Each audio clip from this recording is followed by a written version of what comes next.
नमस्कार मित्रों, स्वागत है आपका अपने YouTube channel political science learning with Jitendra. दोस्तों, हम यहाँ पर राष्ट्रपति सीरीज का अध्ययन कर रहे हैं और राष्ट्रपति सीरीज के अंतर्गत ही हम राष्ट्रपति की सामान्यकालीन शक्तियों का अध्ययन कर रहे हैं, कार्यों का अध्ययन कर रहे हैं। मित्रों, अब राष्ट्रपति टॉपिक पूरा होने वाला ही है। बहुत कम समय में मैं इसको पूरा करवा दूंगा। इसके बाद में संभव हो सका तो सारे क्वेश्चन जो मैंने तैयार किए हैं, जो मेरे पास पहले से तैयार किए हुए रखे हुए हैं, उन सबको मैं यहाँ पर हल करवाने का प्रयास करूँगा। ठीक है मित्रों, तो शुरू करते हैं। हम राष्ट्रपति की शक्तियाँ आगे जो पढ़ रहे थे, न्यायिक शक्तियाँ। न्यायिक शक्तियों के अंतर्गत आज हम अध्ययन करेंगे आर्टिकल 143। आर्टिकल 143 इसमें क्या लिखा हुआ है मित्रों? सुप्रीम कोर्ट से परामर्श लेने की राष्ट्रपति की शक्ति। सुप्रीम कोर्ट से परामर्श लेने की राष्ट्रपति की शक्ति का उल्लेख किया गया है अनुच्छेद 143 में। राष्ट्रपति ये जो सलाह लेता है सुप्रीम कोर्ट से, वो स्वयं के विवेक से भी ले सकता है, स्वयं के विवेक से भी ले सकता है, या मंत्रिपरिषद के कहने पर, मंत्रिपरिषद के सुझाव पर भी ले सकता है। राष्ट्रपति सुप्रीम कोर्ट से जो भी सलाह लेता है वो या तो स्वयं के विवेक से लेगा या फिर मंत्रिपरिषद के सुझाव पर लेता है। अधिकतर यही होता है कि राष्ट्रपति जो भी सुप्रीम कोर्ट से सलाह लेता है, मशवरा लेता है किसी भी विषय पर, तो वो मंत्रिपरिषद की सिफारिश के अनुसार ही लेता है। ठीक है मित्रों, अब यहाँ पर ये ध्यान में रखना आप कि राष्ट्रपति जो सलाह लेता है, क्या सुप्रीम कोर्ट सलाह देने के लिए बाध्य है? क्या सुप्रीम कोर्ट राष्ट्रपति द्वारा मांगी गई सलाह देने के लिए बाध्य है? तो यहाँ पर मित्रों इस बात का आप ध्यान में रखना, सुप्रीम कोर्ट सलाह देने के लिए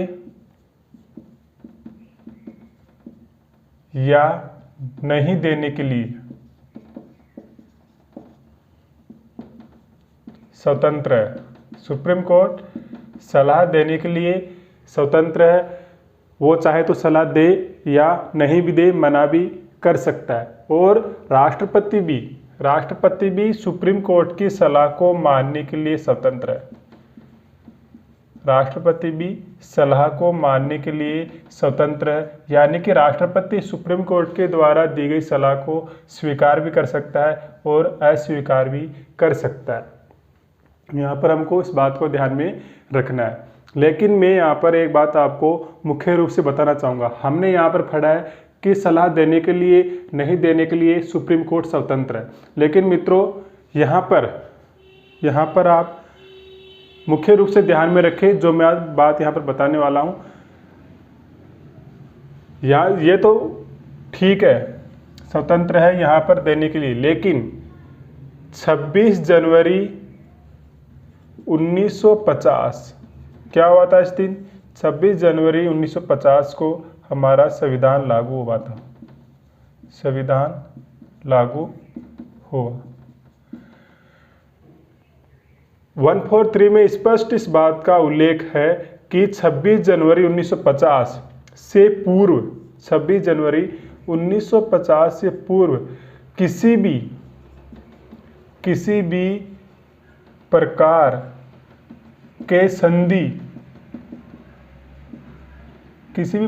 के संधि या समझौते, अर्थात मैं यहाँ पर यह कहना चाह रहा हूँ कि 26 जनवरी 1950 से पूर्व भारत ने किसी भी देश के साथ में किसी भी प्रकार का कोई भी संधि या समझौता किया है और उसको लेकर किसी प्रकार का विवाद होता है, तो मंत्रिपरिषद के कहने पर या फिर राष्ट्रपति स्वयं के विवेक पर सुप्रीम कोर्ट से उस विषय पर सलाह मांग सकता है। अब यहाँ पर यह ध्यान में रखना है कि 26 जनवरी 1950 से पूर्व संधि या समझौते को लेकर किसी भी प्रकार का विवाद होता है और राष्ट्रपति सुप्रीम कोर्ट से सलाह मांगता है तो यहाँ पर राष्ट्रपति को सुप्रीम कोर्ट सलाह देने के लिए बाध्य है, यानी कि सलाह देना ही पड़ेगा। ये आपको विशेष तौर पर ध्यान में रखना है। वैसे 26 जनवरी 1950 के बाद में संविधान लागू होने के बाद के किसी विषय पर राष्ट्रपति सुप्रीम कोर्ट से सलाह मांगते हैं तो राष्ट्रपति को सुप्रीम कोर्ट सलाह देने के लिए स्वतंत्र है। वो चाहे तो दे, नहीं तो मना भी कर सकता है।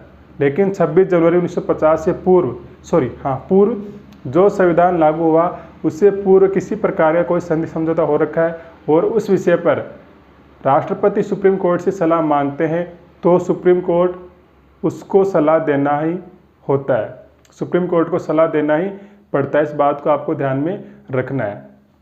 हाँ, लेकिन ये 143 में लिखा हुआ है, मैं अपनी मर्जी से नहीं बता रहा हूँ। 143 में साफ साफ इस बात का प्रावधान किया गया है। लेकिन यहाँ पर भी इस संधि या समझौते को लेकर भी सुप्रीम कोर्ट के द्वारा जो सलाह राष्ट्रपति को दी गई है उस सलाह को मानने के लिए राष्ट्रपति बाध्य है या नहीं है, इस बात का कोई प्रावधान संविधान के अंदर हमको नहीं मिलता है। सिर्फ ये जरूर लिखा हुआ है कि 26 जनवरी 1950 से पूर्व किसी भी प्रकार के संधि या समझौते को लेकर कोई विवाद होता है और राष्ट्रपति सुप्रीम कोर्ट से सलाह मांगते हैं तो सुप्रीम कोर्ट को सलाह देना ही होगा। बस 143 में ये सब लिखा हुआ है। अब आगे क्या होगा, जैसे मान लो सुप्रीम कोर्ट को सलाह देनी है, राष्ट्रपति ने किसी विषय पर सलाह मांगी है और सुप्रीम कोर्ट को सलाह देनी है तो क्या होता है, सलाह देनी होती है तो सुप्रीम कोर्ट के जो मुख्य न्यायाधीश होते हैं, चीफ जस्टिस जो होते हैं, वर्तमान में कौन है, शरद अरविंद बोबडे। शरद अरविंद बोबडे ये वर्तमान में सुप्रीम कोर्ट के मुख्य न्यायाधीश है 46वें करके क्रमांक से। ठीक है मित्रों, तो ये शरद अरविंद बोबडे जी क्या करेंगे, एक संविधान पीठ का गठन करेंगे, संविधान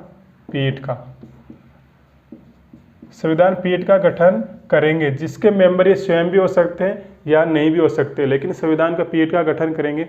संविधान पीठ किसे कहते हैं, तो संविधान पीठ उसे कहते हैं मित्रों, यहाँ पर आप ध्यान में रखना, किसी भी विवाद को सुनने के लिए या किसी विषय पर सलाह देने के लिए जजों का जो पैनल बनाया जाता है न्यायाधीशों का,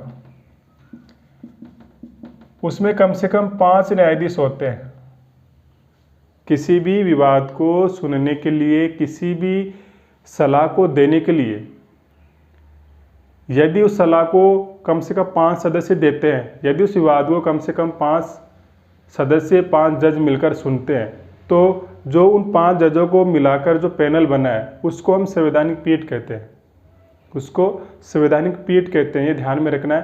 5 से कम अगर जज है किसी भी कमेटी में, किसी भी विवाद को सुनने के लिए जो पैनल बना है उसमें, तो उसको हम संवैधानिक पीठ नहीं कहते। 5 या 5 से अधिक जजों का कोई पैनल किसी विवाद को सुन रहा है, राष्ट्रपति द्वारा दी गई किसी सलाह को, किसी विषय पर सलाह दे रहा है, तो उस पैनल को हम संवैधानिक पीठ कहते हैं। यहाँ पर आपको ध्यान में रखना है। ये संवैधानिक पीठ फिर सलाह देती है, उसके अनुसार राष्ट्रपति अपना कार्य करते हैं। माना नहीं माना राष्ट्रपति के लिए अपना स्वयं का विवेक है। अब यहाँ पर एक बात आती है कि अब तक राष्ट्रपति ने, अब तक जितने भी राष्ट्रपति हुए हैं उन सब ने मिलाकर सुप्रीम कोर्ट से कितनी बार सलाह मांगी है, कितनी बार सलाह या सुझाव मांगा है। तो मित्रों अब तक 15 बार, यानी कि यूं कहें कि 15 विषयों पर सुप्रीम कोर्ट से हमारे राष्ट्रपति के द्वारा सलाह मांगी गई है। पहली बार कब मांगी गई थी, पहली बार मांगी गई थी 1951 में, पहली बार मांगी गई थी 1951 में दिल्ली 1951 में दिल्ली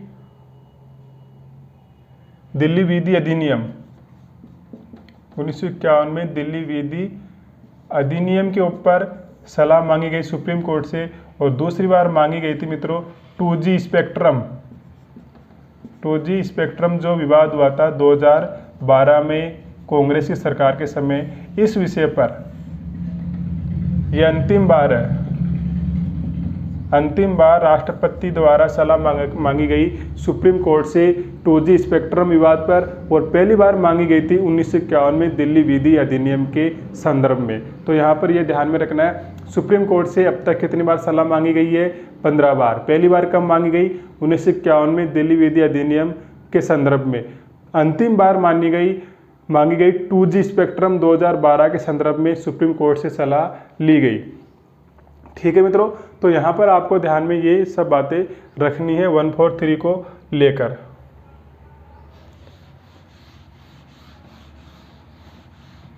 वन 143 के संदर्भ में इतनी बात होगी, बस यही यहाँ से पॉइंट बनते हैं और क्वेश्चन भी यहीं से बनता है। बस आपको विशेष तौर पे इसी बात को ध्यान में रखना है 143 को लेकर कि राष्ट्रपति यहाँ से 143 के जरिए सुप्रीम कोर्ट से किसी विषय पर सलाह मांगते हैं, स्वयं की विवेक से मांग सकते हैं या मंत्रिपरिषद के सुझाव पर भी मांग सकते हैं।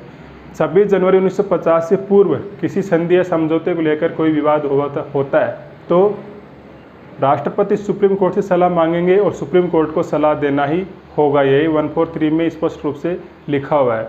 लेकिन 26 जनवरी 1950 के बाद में संविधान लागू होने के बाद में किसी विषय पर कोई विवाद होता है और राष्ट्रपति सुप्रीम कोर्ट से सलाह मांगते हैं तो सुप्रीम कोर्ट उस विषय पर सलाह देने के लिए बाध्य नहीं है, स्वतंत्र है, वो दे या नहीं दे। और राष्ट्रपति भी सुप्रीम कोर्ट की दी गई सलाह को माने या नहीं माने, इसके लिए भी वो स्वतंत्र होता है। तो 143 में हो गया।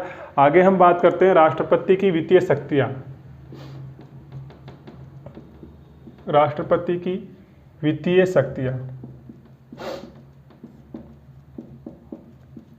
यहाँ पर विशेष तौर पे आपको ध्यान में रखना है मित्रों कि जो धन विधेयक होता है, धन विधेयक ये होता है जो राष्ट्रपति की पूर्व अनुमति से ही, राष्ट्रपति की पूर्व अनुमति से संसद में रखा जाता है, संसद में रखा जाता है। ये आपको ध्यान में रखना है। ये तो अब सबको पता है कि राष्ट्रपति की पूर्व अनुमति से ही ये संसद में रखा जाता है धन विधेयक। लेकिन मैं ये बताना चाह रहा हूँ, आपको ऑप्शन दे रहा हूँ सामने, आर्टिकल 109, 110, 111, 117, ये कौन सा अनुच्छेद, इनमें से कौन सा अनुच्छेद ये प्रावधान करता है कि धन विधेयक राष्ट्रपति की पूर्व अनुमति से ही संसद में रखा जाएगा? इनमें से कौन सा अनुच्छेद ये प्रावधान करता है कि धन विधेयक जो होगा राष्ट्रपति की पूर्व अनुमति से ही संसद में रखा जाएगा? तो यहाँ पर कौन सा होगा आपका आंसर मित्रों? आप सोच सकते हैं, मैं बता रहा हूँ आपको।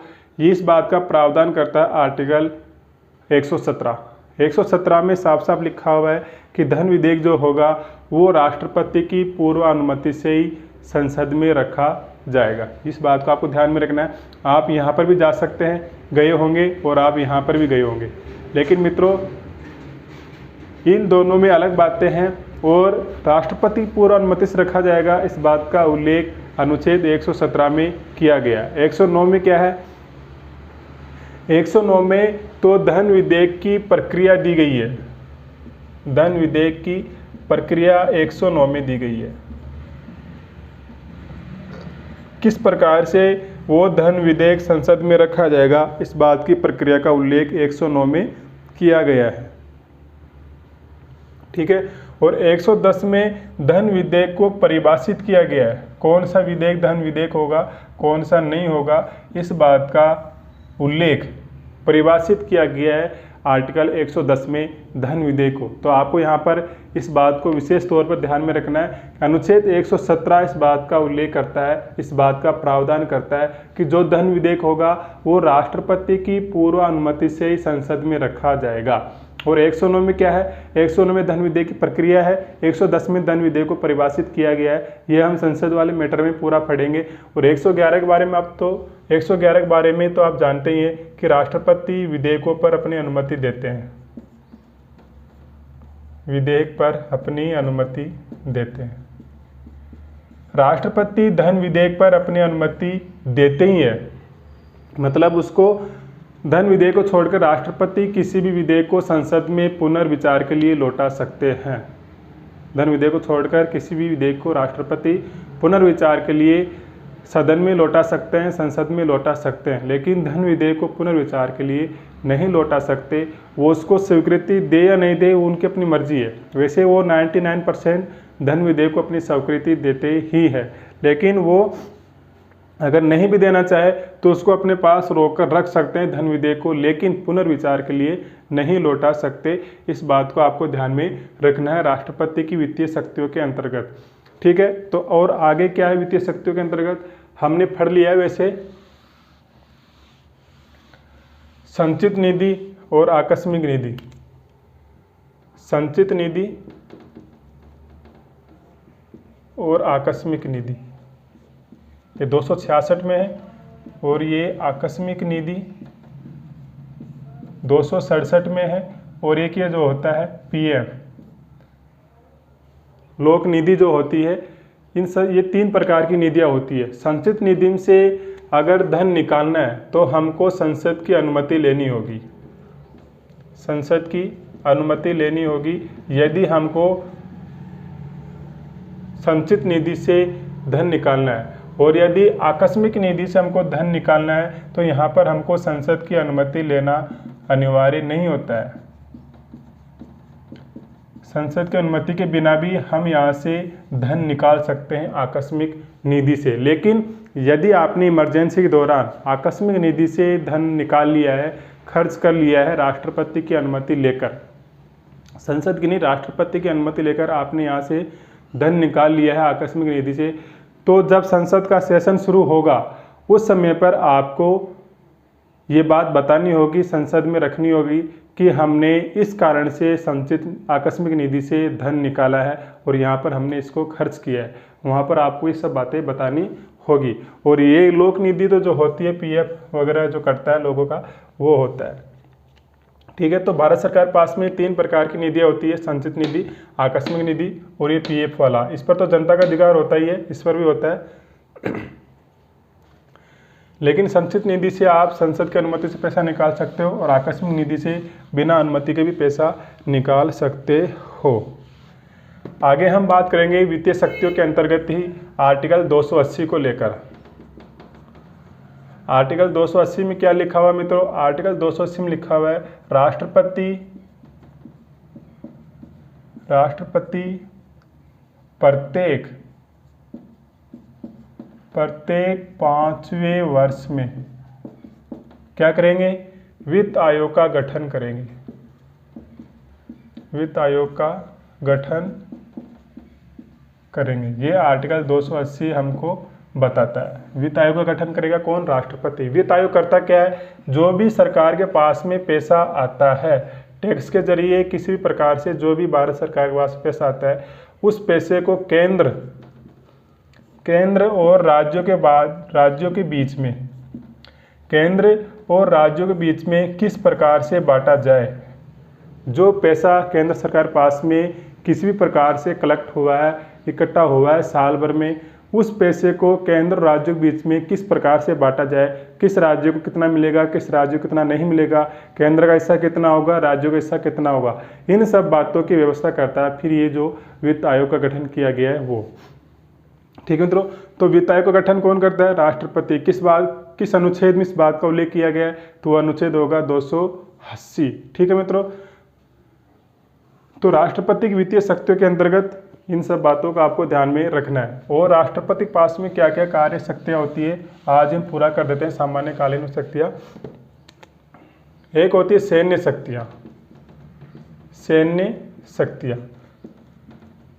इसके अंदर राष्ट्रपति जो होता है क्या होता है? तीनों सेनाओं का अध्यक्ष होता है। तीनों सेनाओं का अध्यक्ष होता है।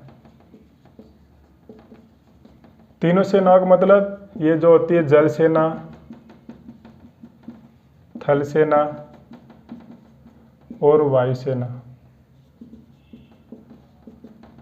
इन सब का कमांडर जो होता है मुख्य, वो राष्ट्रपति महोदय होते हैं। और किसी भी देश के साथ में युद्ध की घोषणा करनी है, युद्ध विराम की घोषणा करनी है, तो ये सब कार्य राष्ट्रपति ही करते हैं। अगर किसी देश के साथ में युद्ध हो रहा है और भारत को उसमें शामिल होना है, तो इस बात की घोषणा भी राष्ट्रपति ही करते हैं, लेकिन राष्ट्रपति अपनी मर्जी से नहीं करते हैं। राष्ट्रपति किसी प्रकार की युद्ध की घोषणा करेंगे, सेना को युद्ध में भेजने की तैयारी करेंगे, तो संसद की अनुमति लेकर, अपनी मर्जी से नहीं किसी भी समय पर सेना को युद्ध में झोंक दिया कहीं पर भी, ऐसा नहीं, संसद की अनुमति लेकर ही राष्ट्रपति किसी सेना को किसी युद्ध में लड़ने के लिए भेजते हैं। तो यहाँ पर आपको ध्यान में रखना है, सैन्य शक्तियों के अंतर्गत। ठीक है। एक और होती है राष्ट्रपति की कूटनीतिक शक्तियाँ। कूटनीतिक शक्तियाँ और होती है राष्ट्रपति की कूटनीतिक शक्तियाँ। इसमें क्या होता है, जो भी संधि या समझौते होते हैं, भारत सरकार किसी भी देश के साथ में किसी भी प्रकार का संधि या समझौता कर रही है, तो वो राष्ट्रपति के नाम से होगा, राष्ट्रपति के नाम से होगा। किसी भी प्रकार का संधि या समझौता भारत सरकार किसी भी देश के साथ में कर रही है तो राष्ट्रपति के नाम से होगा। साथ ही कूटनीतिक शक्तियों के अंतर्गत और क्या करते हैं राष्ट्रपति, विदेशों में भारतीय राजदूतों की नियुक्ति करते हैं, भारतीय राजदूतों की नियुक्ति करते हैं।